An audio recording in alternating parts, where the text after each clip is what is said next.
When I heard first about this company, I thought it's Italian. Pantone. Panettone is the thing you're thinking of. I'm not thinking about anything. I actually didn't know panettone. I was just like, oh, Panettone is delicious. Oh, Okay. I would happily tear into a little bit of panettone right now. That would be amazing. Oh, such a good pun, Tom. Thanks, I had my moments. What is it with Brits and puns?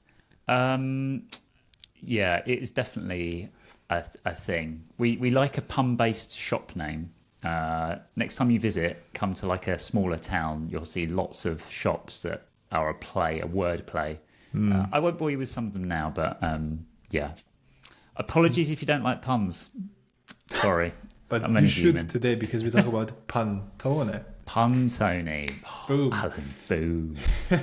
So yeah, welcome to another Business Design Teardown, where we look into darlings of design community, companies, products that designers love. Maybe not love, but use a lot today. Yeah, love Today's might be a stretch. Because we want to find out if this is just a fancy product or is it good business as well. My name is Alen. I'm a founder of the DMBA. I'm Franz, program director at the DMBA. And I'm Tom. I'm an independent product designer and design strategist and host of the DMBA webinar series as well. And today we are tearing down Pantone. Before we get started tearing down Pantone, not Pantone, not Panettone, I want you to go back in time. I don't know if we can put like a filter on, a groovy filter, because we're going to go back to the 1960s. And Alan, Franz, you haven't got camera phones, anything like that. You are browsing for film. Do you remember that? Did you ever do photography of actual film? Yeah. Like film for taking pictures. For taking For pictures. camera, right? Indeed. Mm-hmm. Just about. But you're in a photography shop, you're browsing for Kodak film. Remember the brand. And the shelves are full of all these different packets. And you're looking at the Kodak ones, and there's varying shades of yellow. Some of them on the Kodak packets are like a bright, sunny yellow, and other ones are a little bit duller. Which one are you picking up? Depending on the weather, but probably the bright one. Exactly. Instinctively, you're more likely to opt for the most vibrant yellow, equating that sort of brightness and freshness with the freshness of the film that's inside, because fresh film matters. Film degrades over time, and if you're using an old cartridge full of film, chances of your colours being well reproduced or getting exposed properly are less. So this is a problem because the variation in the packaging colour, inconsistency, makes people make choices about what they're going to buy. And that was happening with a brand like Kodak. People were avoiding stuff that was printed and looked a bit duller and more gravitating towards the fresh stuff. So this really was probably one of the initial reasons why color consistency started to matter in brand, because you want to reproduce the Kodak yellow exactly the same wherever you are, on every packet, in every shop front. You don't want people avoiding ones because they don't recognize it as Kodak or think it's fresh. So this was a problem because packaging color inconsistencies arrived from multiple printing companies printing things individually and not cross-referencing. So each printer that was kind of printing Kodak boxes in this Kodak yellow in different territories was using a slightly different shade of yellow due to a lack of standardized color matching process. And back in the day, this was an industry-wide problem. So it wasn't just Kodak that was having this issue of their color not being accurately reproduced. So what is the solution? Pantone is the solution. Of course. So, But the problem is a crazy one. Just imagine, I mean, film, I get it, right? You see this kind of older looking box and you might think it's a little bit, let's say, older film, so you don't take it. But imagine this is something with food. Like, I don't know, your Coke doesn't look like the real Coke. So you're like, is somebody like trying to poison me or what is this? Like this trust that comes with wherever I go, the Coke red is the Coke red, or the, I don't know, Starbucks green is the Starbucks green, is so, let's say, standard that you can't even think of, I don't know, showing or looking into a shelf and then seeing that something isn't quite right, because you would think that's just not possible, that something is wrong, somebody is counterfeiting, or maybe even poisoning me if this is related with food. That's weird that this, I get that this was a huge problem. Yeah, I'm definitely like that. Like if I spot something that looks like it's been on the shelf for a while, I'm a little bit fussy of like, I'll go for like the packet that's at the back of the stack anyway. So I'm a bit weird. But yeah, you're absolutely right. You would definitely be like, is that a real product? Is it going to have some weird ingredients in it? So yeah. Increasingly, I think, because we've got used to consistency, it matters more than ever that when we recognize a packet, when we recognize a brand, we instinctively recognize that exact shade. And there are so many brands, and we're going to get into them later, where color is so attached to recognition and brand and trust. So yeah, the Kodak problem was one that actually the founder of Pantone had experienced and learned about. It was probably one of the little seeds that made him want to standardize and come up with the Pantone system. So who are Pantone? Why did we choose them? If you've ever worked in design, probably outside of digital, you've probably used the Pantone system. Some people mistakenly think, if they haven't kind of been in that world, that Pantone is some sort of paint or ink supplier because they're so associated with color, but they're not. They don't actually do any of the manufacturing. What they specialize in, though, is the actual color. So the standardization of color. We're going to get into how that works in a bit. So if you haven't seen a Pantone reference book before, they are these swatch books or pills or swatches full of hundreds, thousands of colors. I actually put a message out on the Slack in my building to see if anyone had a Pantone reference I could borrow. They didn't, but if you're watching this on YouTube, this is the closest I could get. Someone brought me a matching guide. So this has got coated, uncoated, textured papers so that you can compare the shades of these colors in the right light across, I think there's thousands of colors in there. So Pantone the most common one is the one that looks like a handheld, like a fan thing, yes, like a deck, where you can just almost like a deck of cards. Yes, just so they take might it be on apart. cards, and you can kind of spread them out. You can hold them up to things to see if they're a match for something. They also do these big towers and stuff like that. But I know we're going to get into the product range a little bit later. It's basically a reference library that you can buy in all different formats. And they're ridiculously expensive, which we'll get into later. And these books become like a Bible to designers working in print or materials or fashion, and definitely brands. They are like the reference point. I have to say, researching Pantone gave me flashbacks to early in my own design career. I started off, like so many of us, kind of a real generalist. So I was doing magazine layouts and packaging design and things like that. And I was always kind of Pantone book in hand, kind of matching things up. And who has got the only Pantone book in the studio? Has someone taken it home? That's a nightmare. Why haven't we bought Is it a up to Pantone date? book? Yes, exactly. Or has it already changed colors? Exactly, Franz. We will get into their annoying business model a little bit later. So yeah, had real flashbacks. Thankfully, I haven't had to reference Pantone book for at least a decade and a half. Did make me slightly squirm when I was handed this one earlier today. But really, it's helping designers not only choose color schemes, but ensure that the scheme they choose is faithfully reproduced across all formats and materials. That is really the killer feature, because it's all well and good going, oh yeah, this red looks right on uncoated paper here.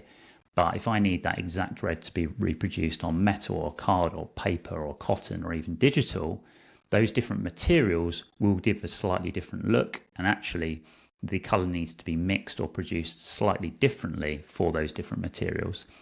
It's amazing if you even if you've painted your home walls at home, right, or painted a door on a skirting board with exactly the same shade, it will look different. I don't know if you've had that experience before, but it's really frustrating if you're trying to have a kind of unified scheme in your home.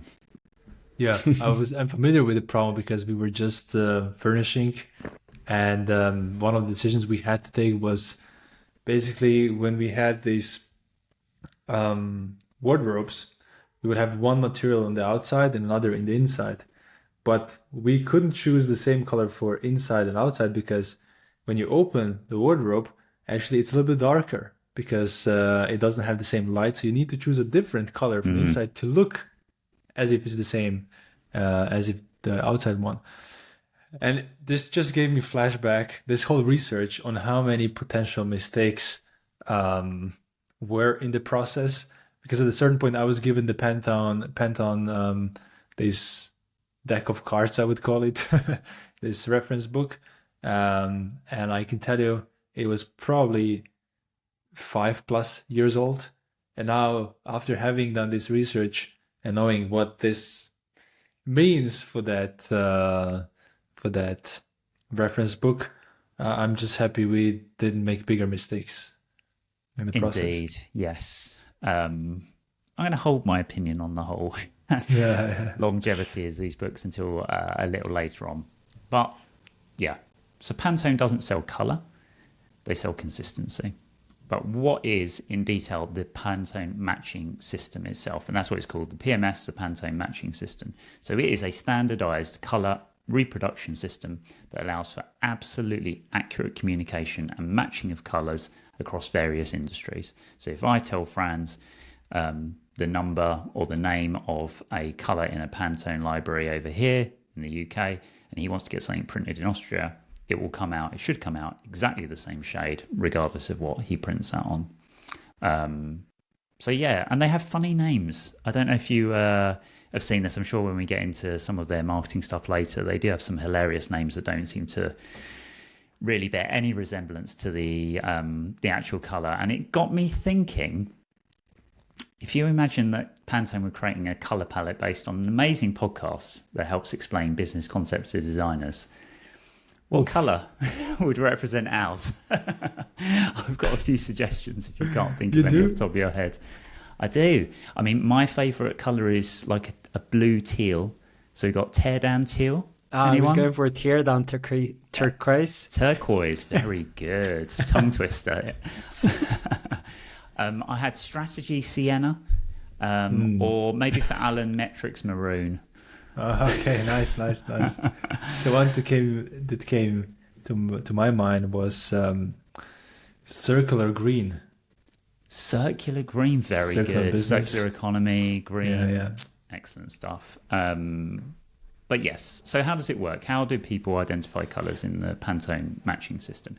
Well, like we already said, each colour in the Pantone system is identified by a unique code, such as PMS 185C. I'm sure you all know what that colour is because it's so obvious from that name. It's a sort of dark red colour. So that number represents a specific colour and the letter indicates the colour's shade or variation. So you have 185, which is the base colour, and there will be a kind of letter code that is the sort of variation depending on what it's being printed on. So every colour in the system has its own unique code, and that's a sort of fingerprint.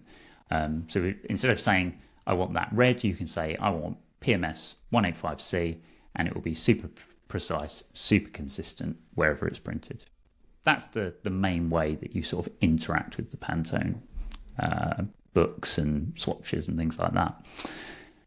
But then how is that colour formulated? Well, Pantone's colour experts create these precise formulations of what the mix should be for each of those colours. So they work out what the perfect mix of inks would be for your printer, Franz, to exactly reproduce that colour, whether you're presenting on paper or fabric or whatever. So although the colour itself has a code, behind that code will be the mix of colours, the sort of formula that a printer would need to use to reproduce it.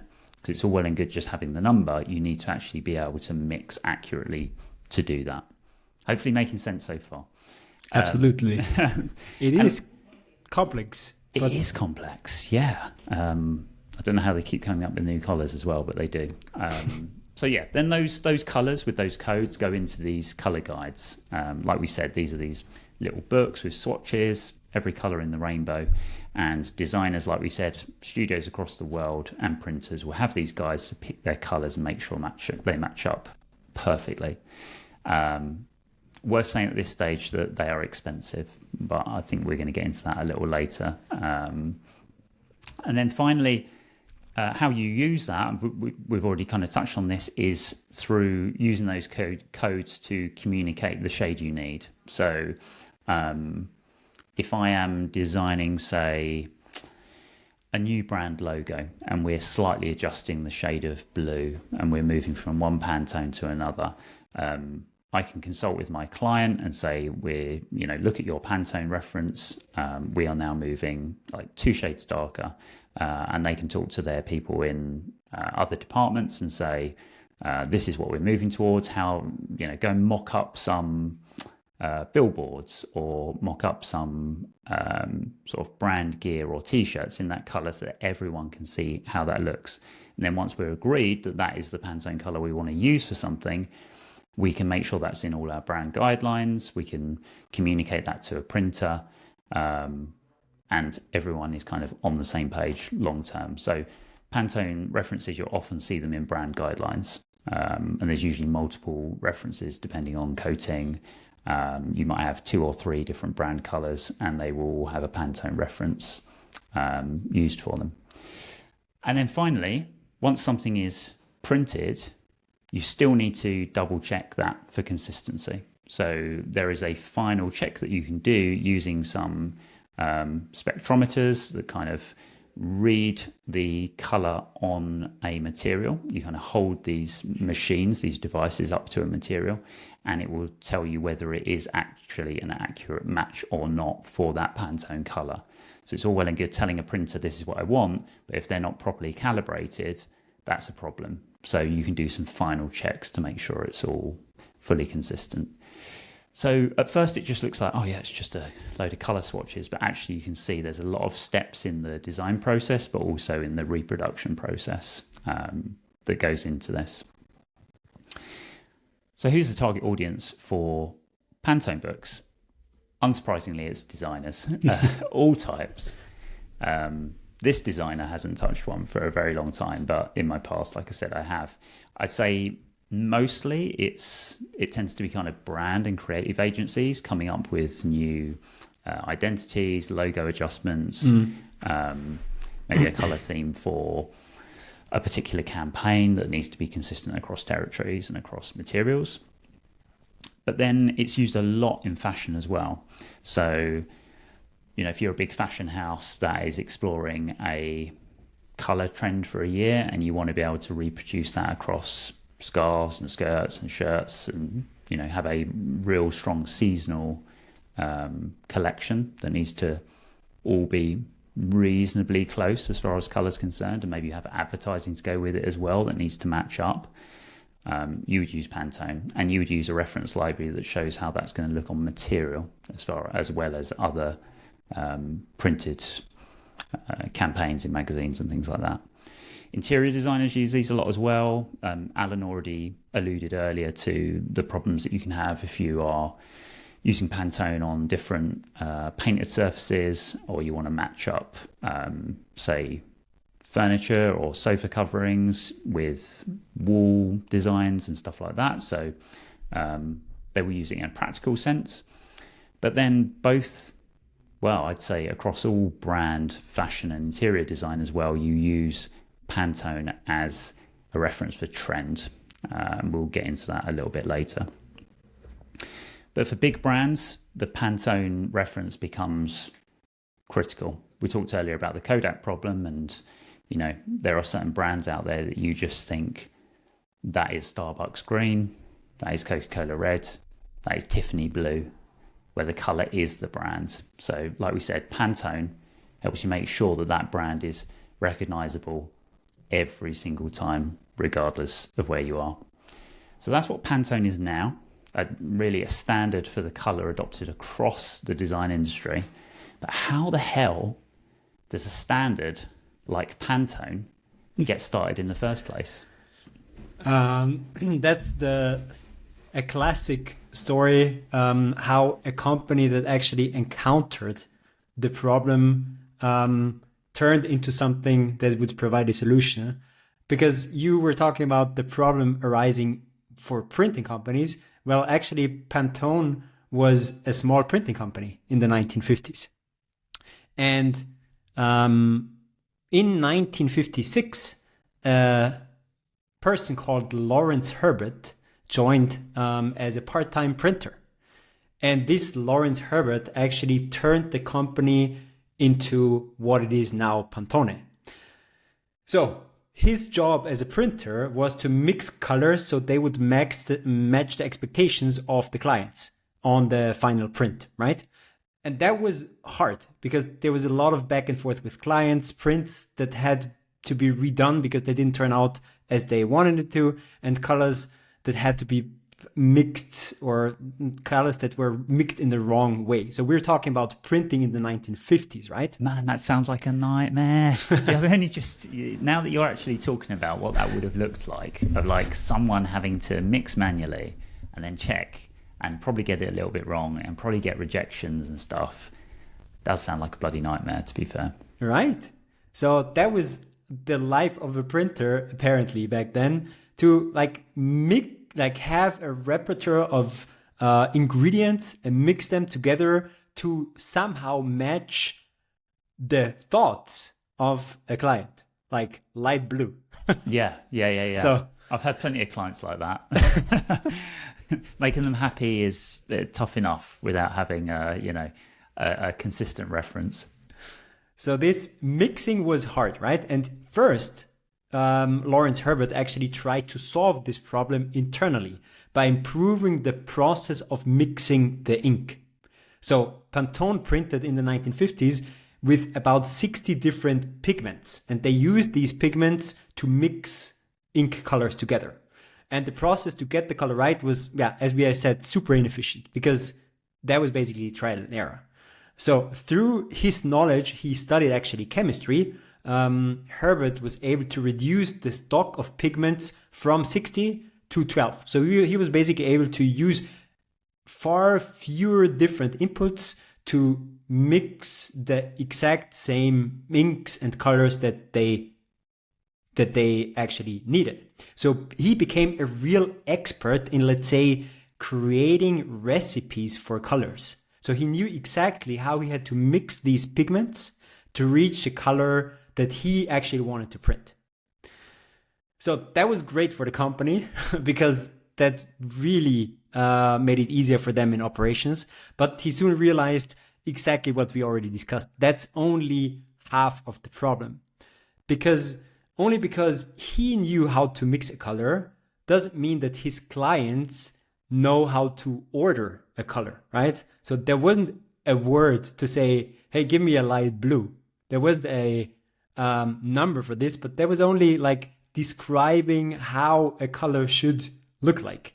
And everybody has their own opinion on what's a light blue, right? So everybody would be right, and in the end, client is right. So that was still the problem of a lot of errors and a lot of ink being wasted and a lot of printed product being or going to waste. It's really interesting to think that you just said light blue, and all three of us and probably most of the people listening are probably thinking of a slightly different color when you say light blue. It's impossible not to think of the color, and I'd be amazed if the shades, they're probably generally in a similar area, but yeah, probably quite far off at the ends of the spectrum. Exactly. So super hard to actually read the thoughts of somebody who orders, like the client. And this problem grows with the size of the company you're working for, right? Big companies would not only buy from one printing company, but they would work with several printing companies. And because there was no standardized communication system of I want this color, it was very likely that the prints from one printing company would look different to the prints of another printing company. And now we're back to the story that Tom told in the very beginning of Kodak, who obviously didn't intend to have two different colors for their film packaging, but they actually wanted exactly the same color. But because there was no communication system that was standardized, they tried to order the same color, but actually didn't get the same color. But there was nothing they could do about it because there was simply no standardized communication system for color.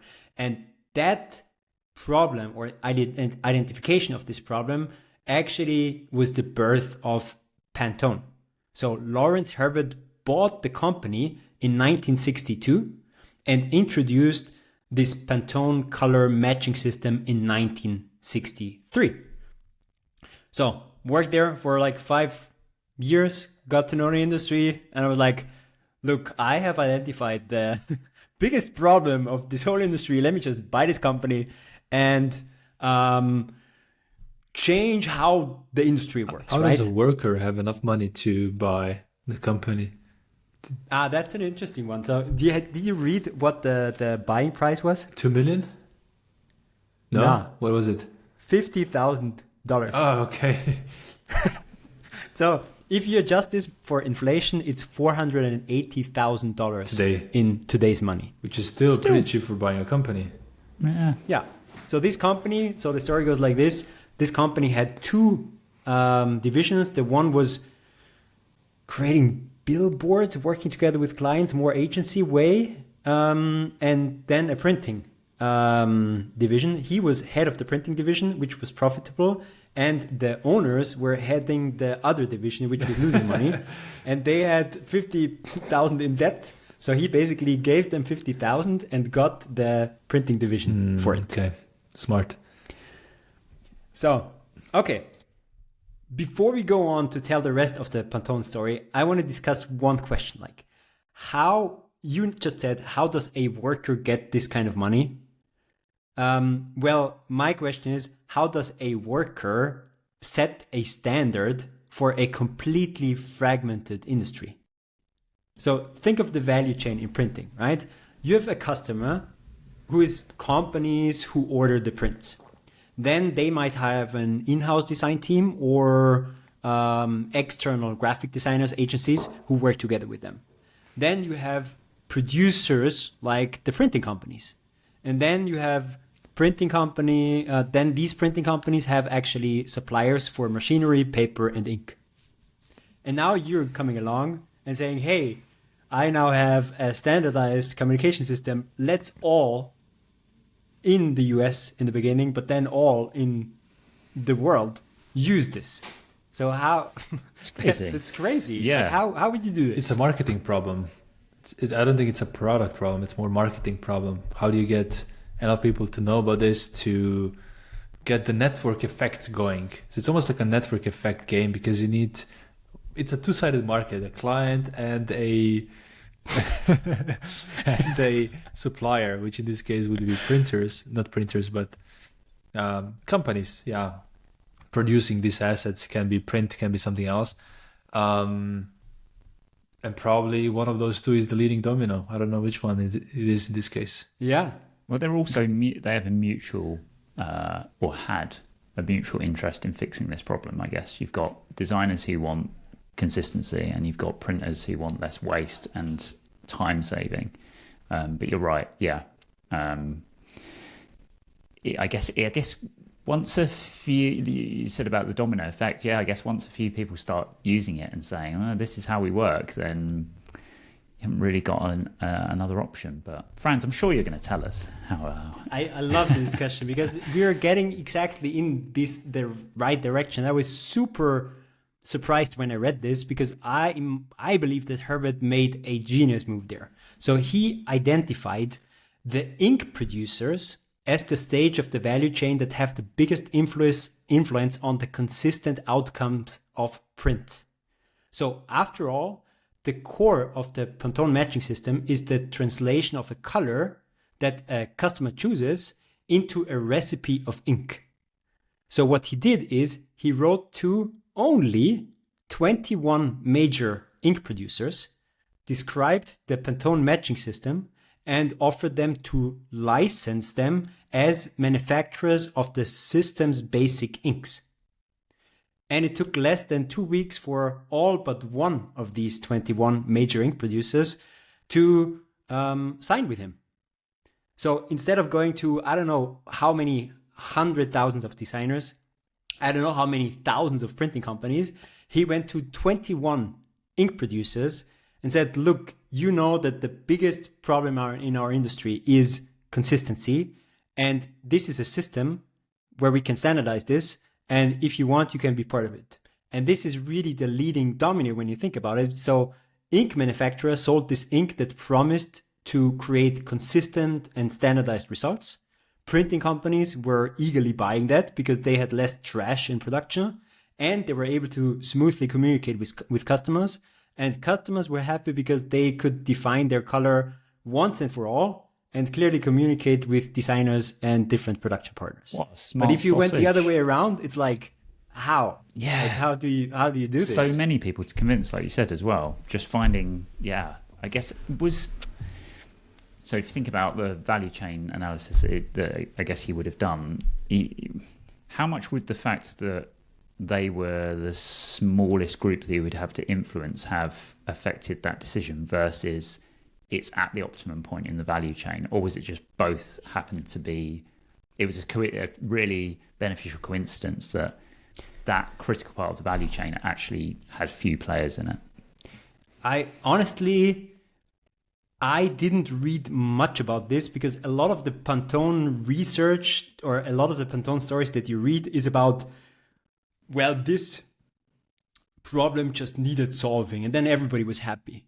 And then somewhere in a company history blog, I read about these 21 suppliers and this story about this. And this kind of made me think of how is this even possible in the first place to create a standard?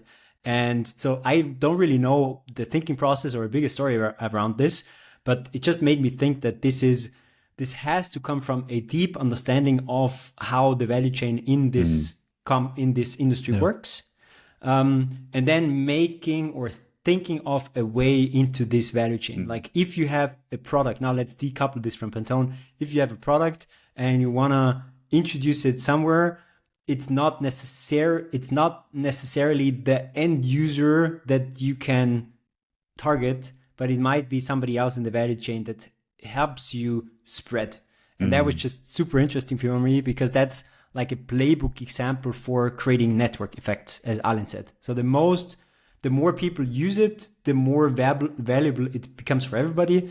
And entering the market through the ink producers was like genius as multipliers to reach this adoption really fast, because network effect can also be a huge enemy for you, right? So if you can't reach the critical mass so that people get value from it fast enough, people will also be like, that system doesn't help me because I know it works, but if nobody else uses it, why would I use it? And then it dies off as fast as you had the idea. But if there is a quick adoption in the beginning and you get enough people to use it in a certain amount of time, then it's like a ball rolling down the hill.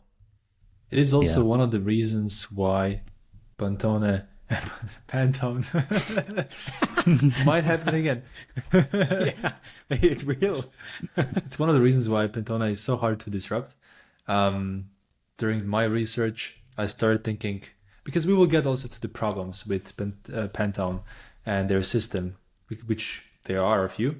So I started thinking, why is no one else competing with them? And this is the reason.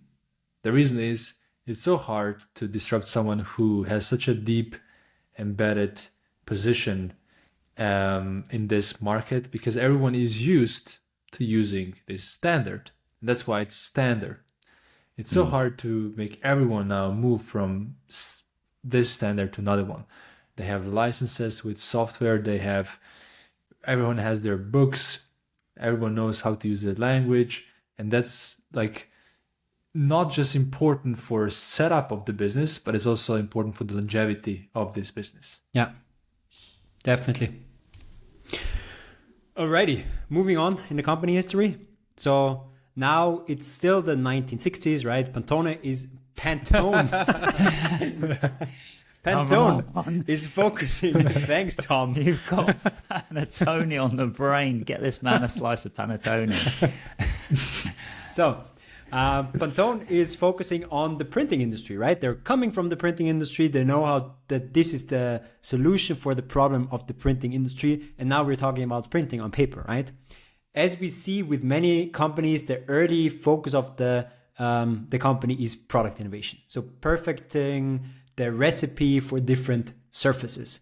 And this is also something that Tom already mentioned. If you use the exact same paint on different materials, it will look different. So what Pantone did was defining slightly different formulas so that the colors would look identical on different materials. So you'd have for one color, for one Pantone fingerprint color, you would have a cardboard formula that would be adjusted to the matte, absorbent, slightly textured surface. And then you would have a magazine color, basically the other way around, for the shiny and really smooth material. So that's the whole real deep dive that Pantone did at this point in time, perfecting this for printing on any form of paper, shiny, matte, cardboard. And product innovations actually stayed at the core for Pantone for a very long time. Eventually, Herbert actually sees growth potential beyond printing on paper. So in the 1970s and then in the 1980s, Pantone went from printing to dyeing, for example, textiles, and also into coating, for example, plastics. So it allowed them to expand from graphic designers and everything that's done on paper to industrial design, to interior design, to fashion design, because it's now also about optimizing these formulas, not only for printing on paper, but optimizing color formulas for dyeing, optimizing color formulas for coating.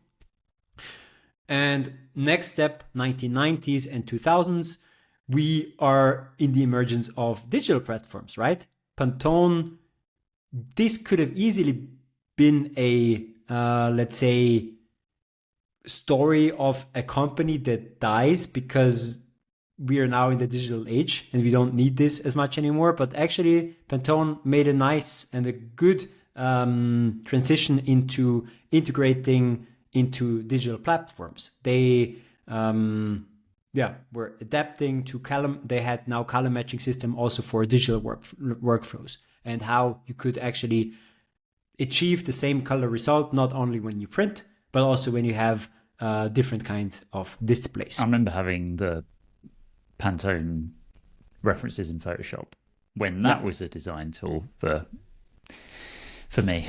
Are you going to talk about the Adobe situation with Pantone later? We're going to talk about it now, because until now, we still haven't talked about how exactly they make money, right? So by now, we have this Pantone color matching system. And now it contains about, 2,000 something individual colors and 10,000 full when you actually add all the shades and tints and all variations. Yeah.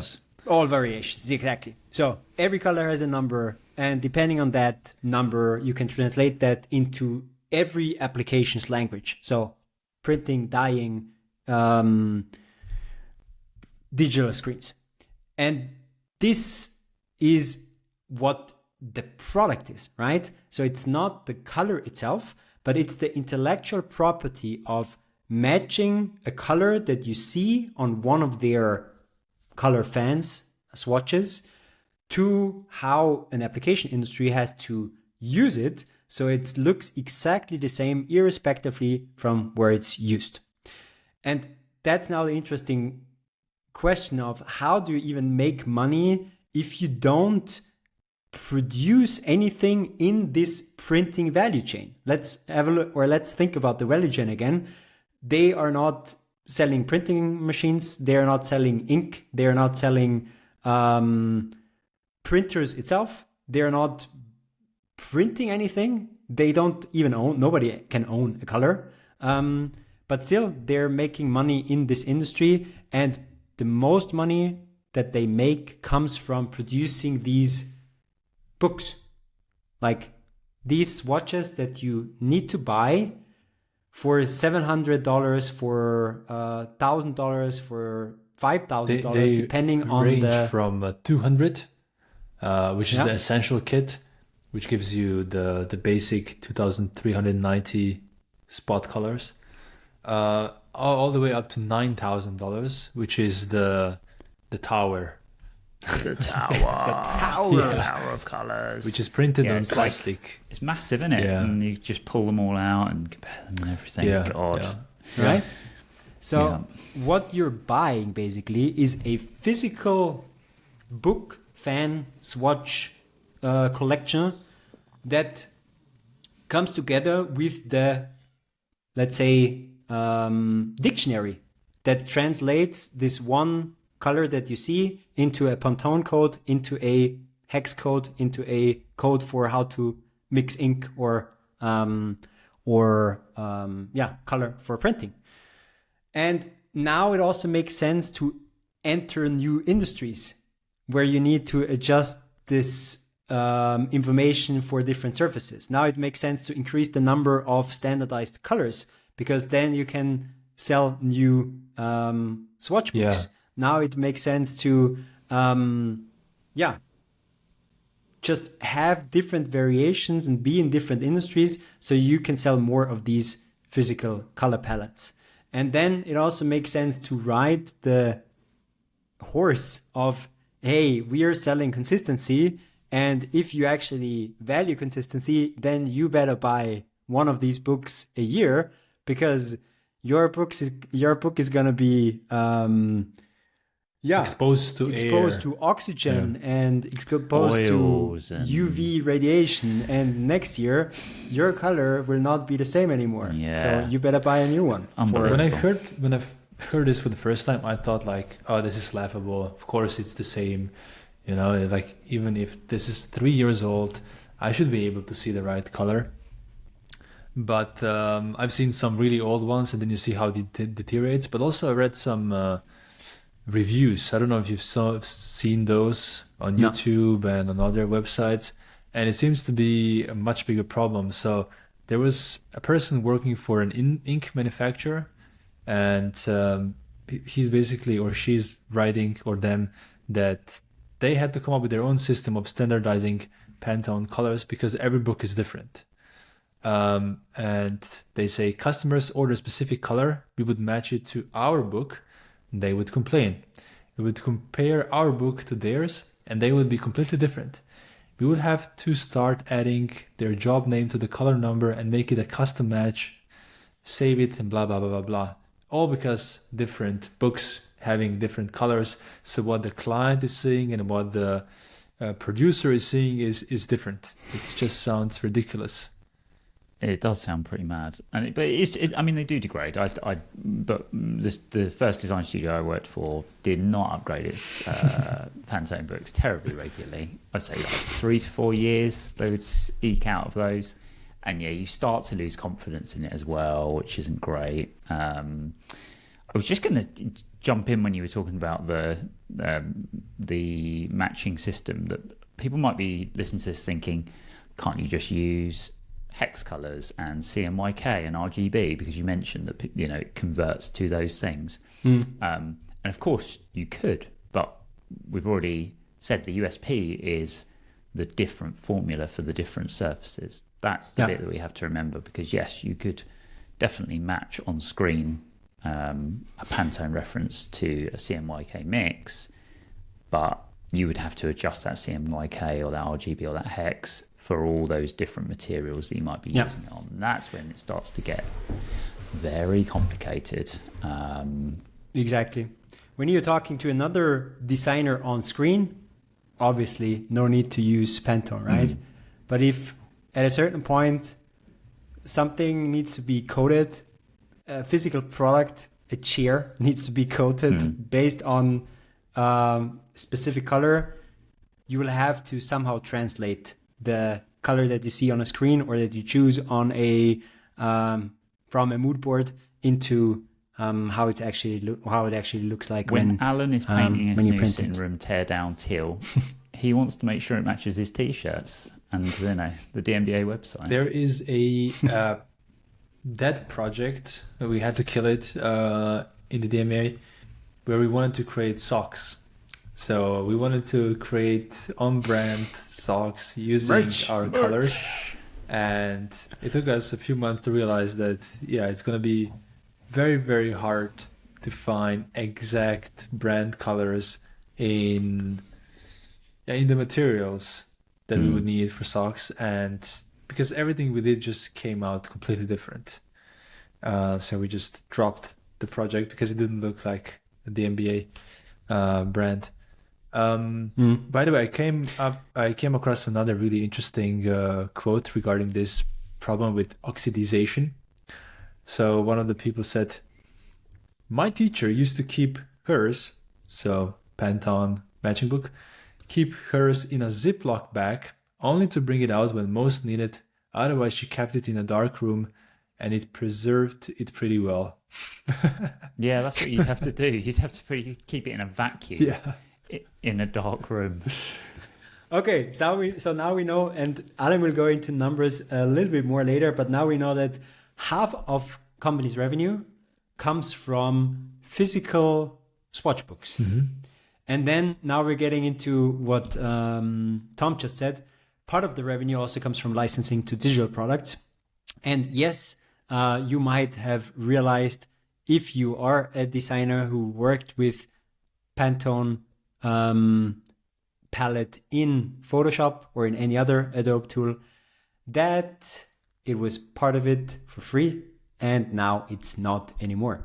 So before, it was Adobe paying the licensing fees so it would integrate Pantone color deck into their product.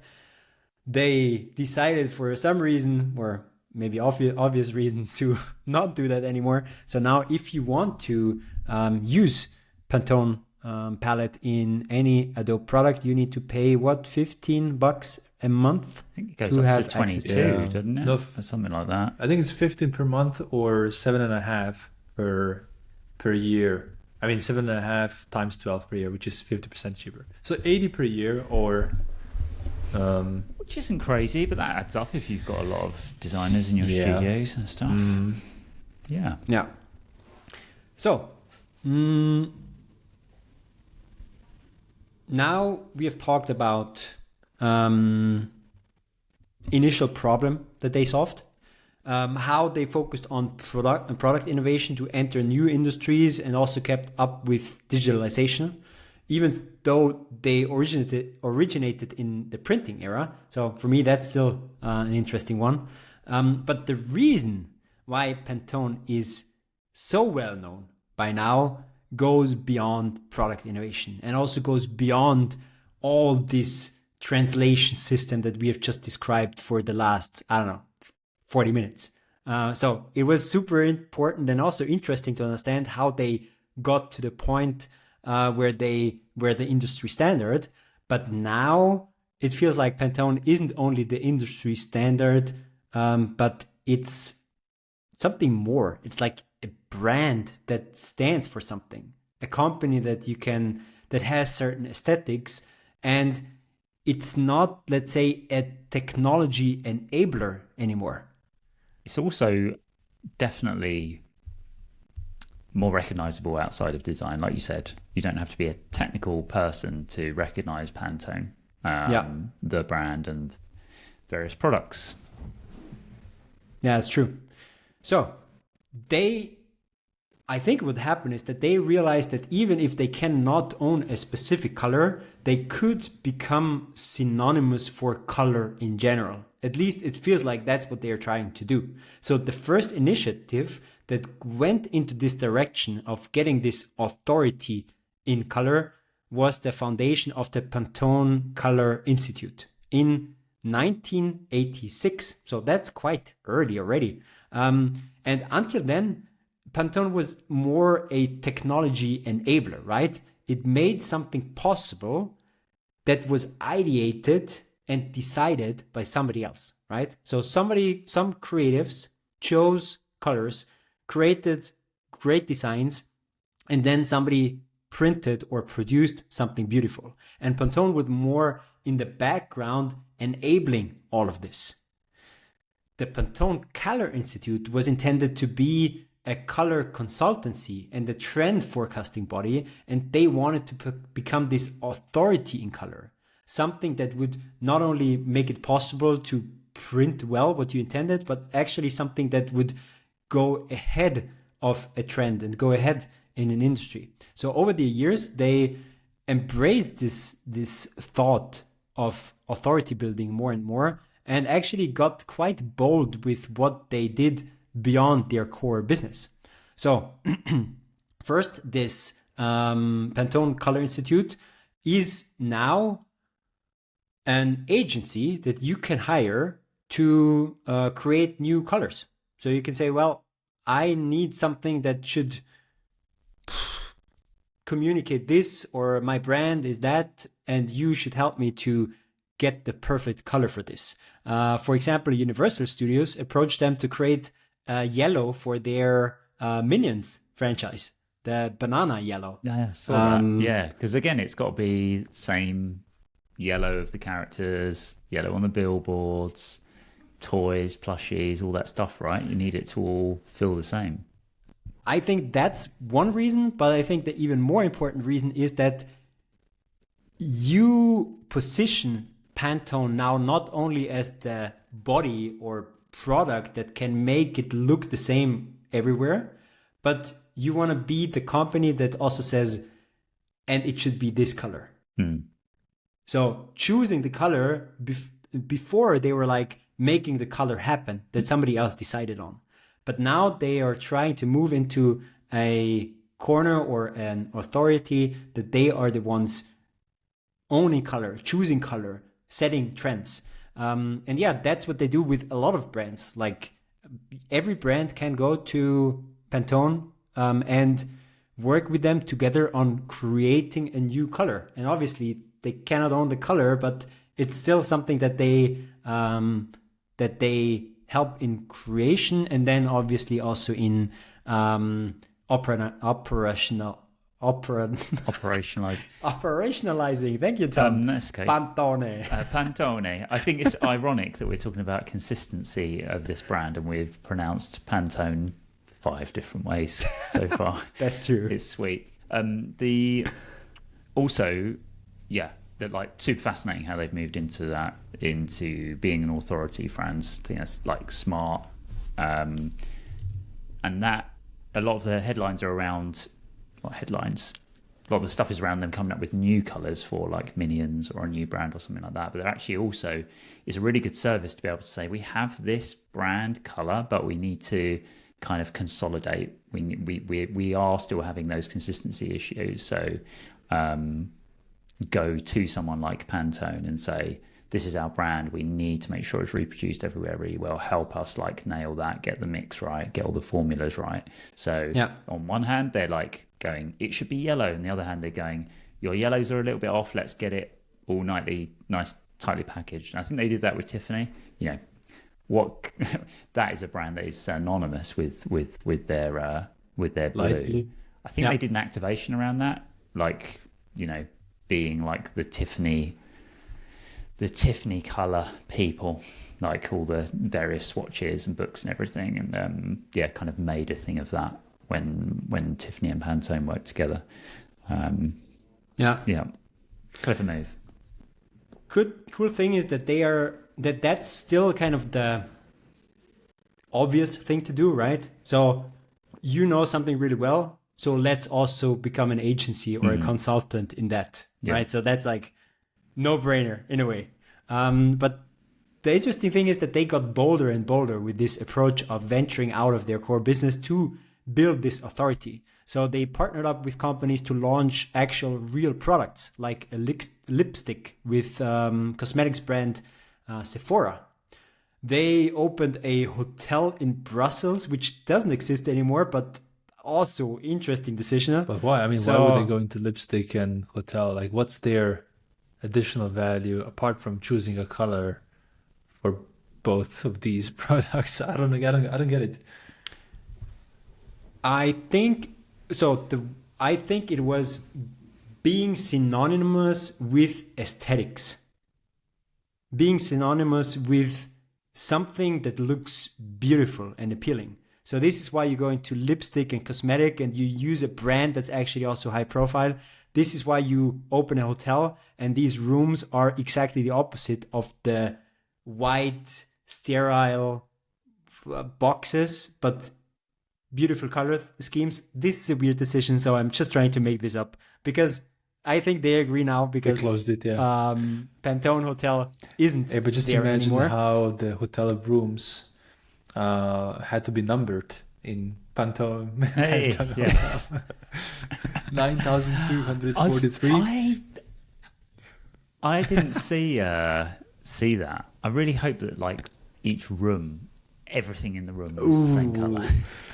I had a look at it today, and now it's the successor of the Pantone Hotel. I've got to and look it up. It doesn't give me a Pantone vibe anymore at all. I'm gonna have a but look. I kind of can imagine how a hotel could look like if it was a Pantone hotel. And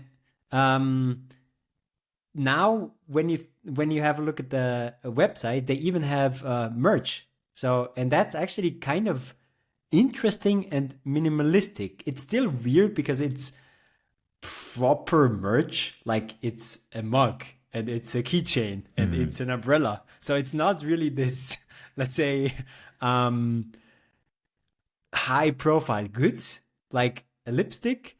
But when you look at it, it's still kind of a nice minimalistic one simple color version of this. So it still feels interesting to me. I think, my understanding was lipstick is like the shades become so famous and people really, really like gravitate to their specific shade. Like that is my lippy. That I can understand that actually that connection to a number or to a Pantone shade kind of works there because a lot of people see that as part of their personality.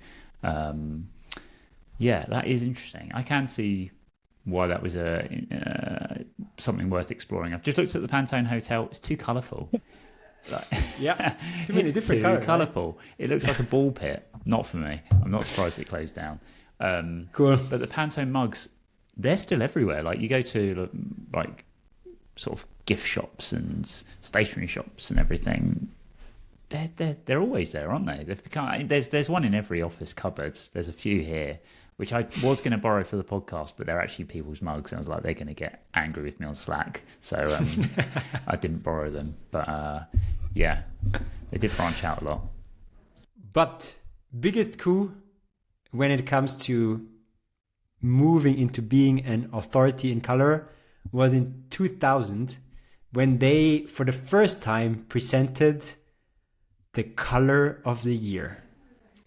So instead of explaining what color of the year is, I'm going to read the official press statement for the color of the year 2024, Peach Fuzz.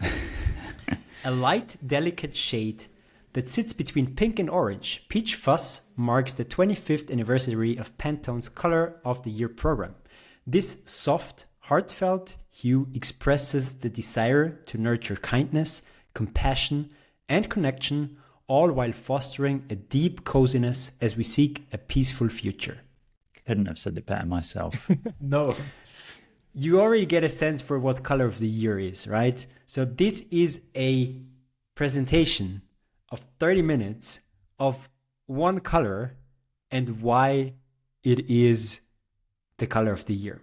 So the whole point of this thing is to make not only designers, but the whole world or as many people as possible speak about color and the importance of color and what color can stand for, what color can be at least once a year. And to sell more books. Exactly. Because the new color is only in the, you guessed it, the new book. Yeah. Peach fuzz is nice, by the way. Yeah. Like, I really like it. I think I've I got like it a too. shade very close to that in my home office. And if you want, Tom, there's already a lipstick. Is there? Check It out. does. Yeah. Does remind me I of shall wear it my the next favorite one. ice cream flavor. Like, Which is? I don't know, peach fuzz. Peach Yeah, something? probably peach. Yeah. Love peaches, love fuzz. So for me, this is a real interesting story from like becoming or solving a real technological problem and solving a real being a tech enabler to now still being the same thing, and still making most of my money from this IP of translating colors and selling physical books, to now really trying or even succeeding to be this authority in color, even though let's say not everybody is a huge fan of Pantone, right? So until now we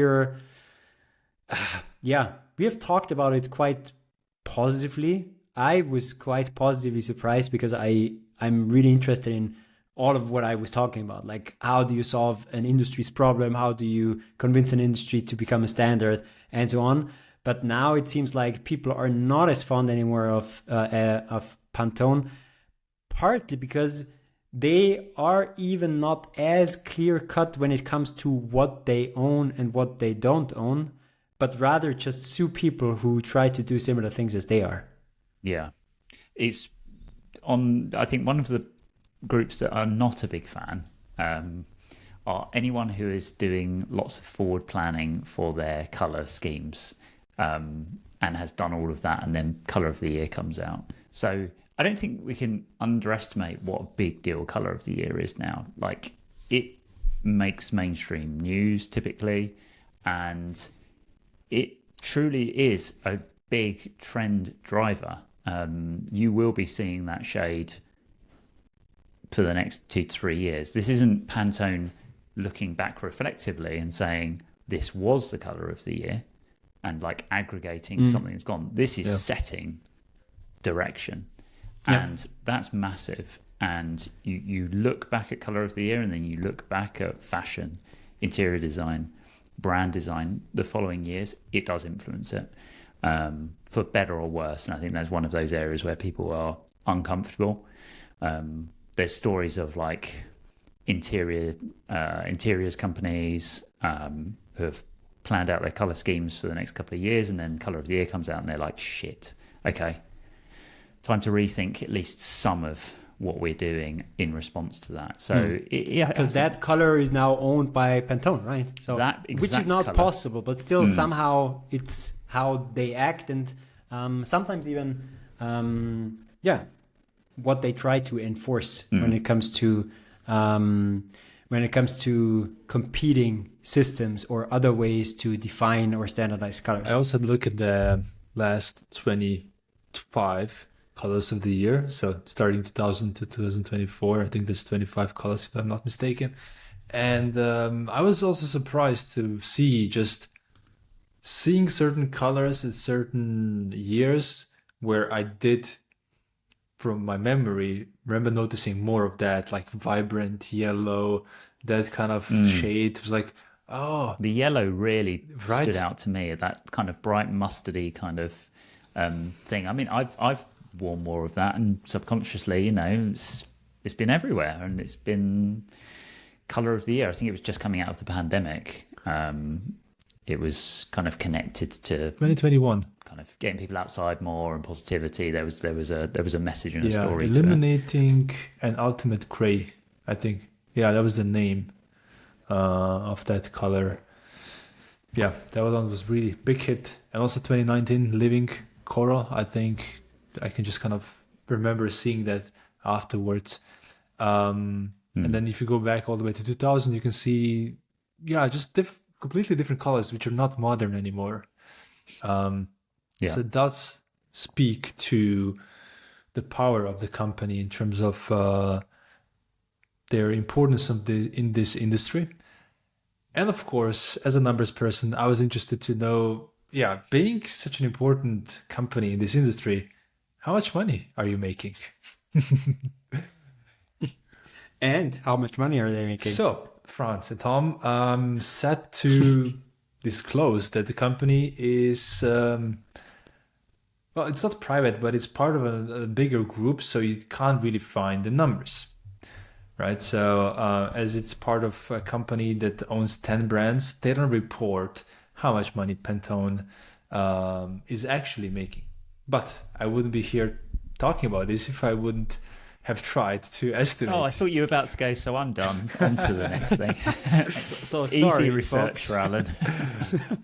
And that was it with today's episode. Exactly.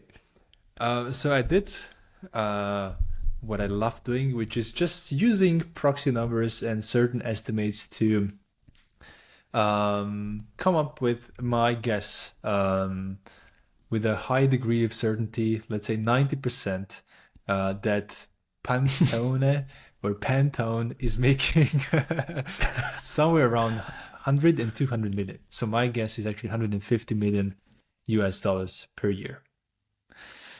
Okay, so here's why. Here's how I came up with this number, which I think is more important and interesting, the process itself, than the actual number.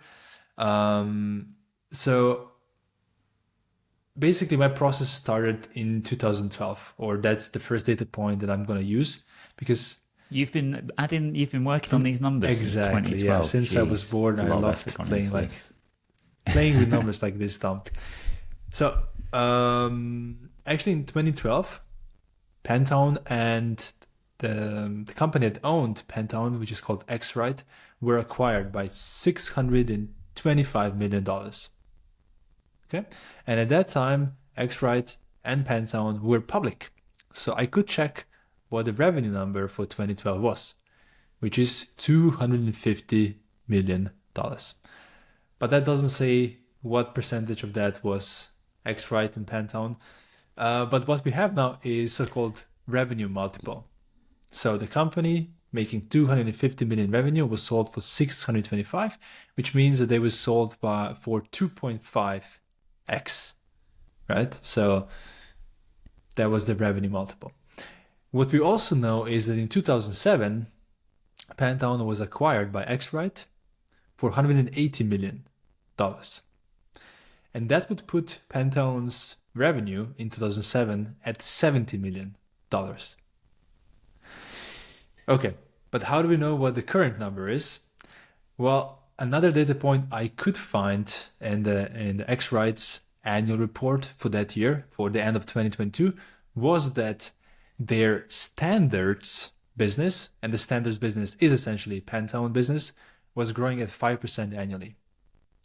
So since this company is not, it's pretty stable, I would say, I just took this assumption and basically looked at the compounded growth. So if a company that had 70 million in 2007 and was growing steadily at 5% a year, basically that would put the company at 150 million mark today. That's one part of the process. Another part of the process is once I had this number, I was then just double checking with some other numbers I could find. So one of the things you can do for any company is go on LinkedIn and figure out how many employees they have, at least on LinkedIn. And since this is a US company, I think that number is pretty close to the correct one. And at this moment, so we are recording this in March 2024, Pantone has roughly 350 employees on LinkedIn, right? And then I had a look at some other companies which have roughly the same size of the company, so in terms of the employees, and just try to see, does that match? You know, do those companies also have revenue somewhere between 100 and 200 million? And if you look into technology sector, the companies with 350 employees have roughly 50 to 200 million revenue. If we look into consulting and professional services, it's usually between 30 and 150 million. And if you look into manufacturing, it's usually between 20 and 100 million in revenue. So yeah, that does confirm that this seems like a realistic number. So somewhere between 100 and 200 million. And another number I could find is that the parent company, so the company that currently owns Pantone brand, which basically owns 10 brands at the same time, has 5 billion in revenue in total, which just tells me that, yeah, if each of those brands would be making the same revenue, each of them would be making 500 million. So 150 to 200 million is in the realistic range for Pantone, considering everything I just explained. But to put this into further perspective, what other company maybe we're all familiar with is somewhere in that ballpark? Evernote. So Evernote has roughly 150 million, somewhere between 100 and 200 million in revenue. So that kind of explains that, yeah, Pantone has a super valuable position in the market, but it's much smaller than some of the other, or I think all the other companies we have covered so far in this teardown format. And that makes it really interesting, like a small giant in a way, you know. Feels a bit like Helvetica, which, you know, again, another one of those design process brands that we talked about that is just ubiquitous, and people do know it outside of design as well, but actually revenue small relative to the impact that it has. Yeah. Unfortunately, since this is a private company, I couldn't find any other really big numbers apart from what Franz already shared, which is 50% of this revenue coming from selling the color guides, and 50% coming from consulting and digital services such as Pantone Connect, which I have a note here, costs $90 a year or $15 per month. This Pantone Connect is the thing that you use in Adobe, and I believe also some other apps as well. Yeah. So now that we cover all of that we learned about Pantone business, strategy, story, value proposition, and numbers, how do we feel about it? Buying, holding, selling. And again, as always, this is not investment advice. You could buy the parent company, but you cannot buy directly Pantone.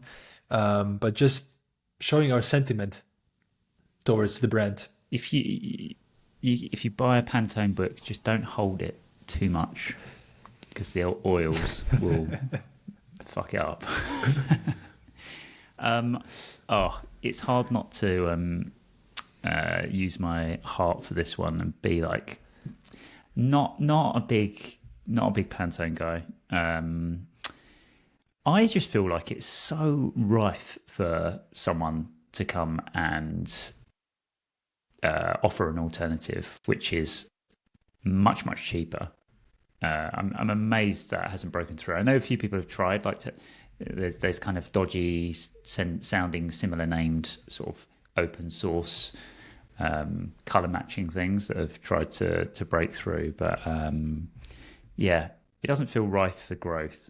I guess they could play around with business model a bit. I feel like a subscription for these bloody books would probably be quite a viable business model for some people, because they're so expensive to keep buying. But yeah, just I don't think I would be buying. I don't think you'd be getting mad returns, and I don't know. I'm not mad about a monopoly on colour and process in any industry, let alone my industry, Pantone. So it's a no from me. So selling. Not even buying in the first place, Alen. Yeah, I agree with you, Tom, in this case. I would sell. We are already a global standard. I don't know. It feels like we have plateaued. And where would you grow, right? There's no. Usually we say, just go to China, just go to Asia. You can grow there, but Pantone is already everywhere. Let's not say Pantone is the standard, yeah, and it feels like they are more fighting for relevance rather than solving nowadays problems. Yeah, you can imagine, like, in their origin and heyday, it was a massive breakthrough, right? But now you just think, where does it go next? Does it keep doing these interesting brand activations and partnerships? And I don't know. I think the broader industry's response to color of the year is increasingly frustrated, I think, in some quarters. So yeah, I don't know. Doesn't feel like there's going to be big breakthroughs for Pantone, but and no reason that I don't think they've proved otherwise for quite a while now. Color of the year has been interesting, but yeah. And now I'm gonna buzzword. Let's just create these books and sell it for nothing, and then have an AI that knows how to mix the right color paired with a hardware piece that measures the input. Man, I'd be amazed if they're not. Let's just do it. Shitting themselves about stuff like that, right? That's investment advice. If you have spare time invested in this product idea. Yeah, indeed.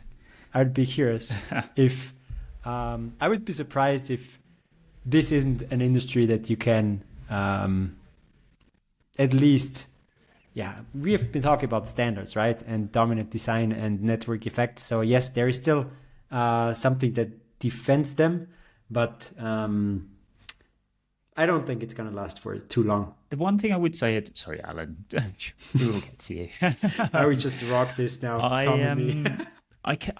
do think there's an awful lot of brand equity built up that a competitor would find it hard to break into. So I think we've touched on this already. This isn't like some breakthrough learning from me, but I think if you are a high-end design studio or a design studio full stop, saying that you use Pantone and therefore you invest in buying books every year and consistency and that matters to you, I think it's just as a real signal of quality and attention to detail that I'm not sure.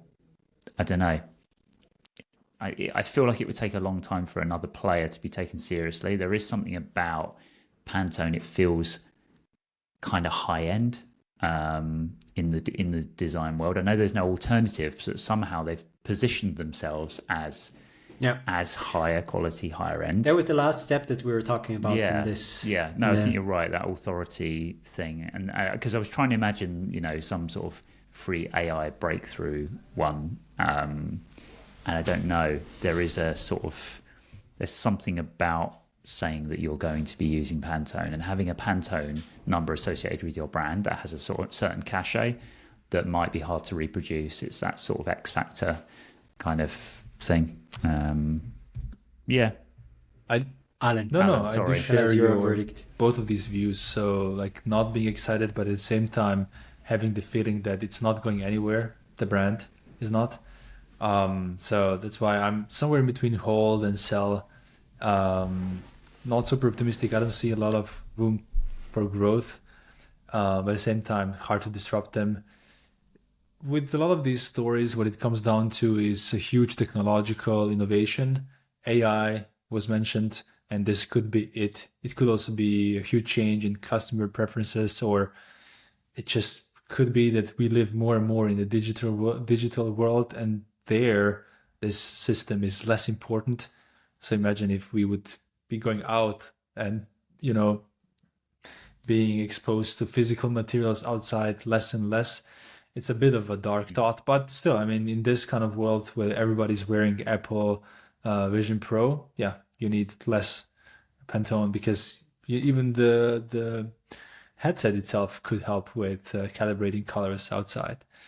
I'm also not super positive.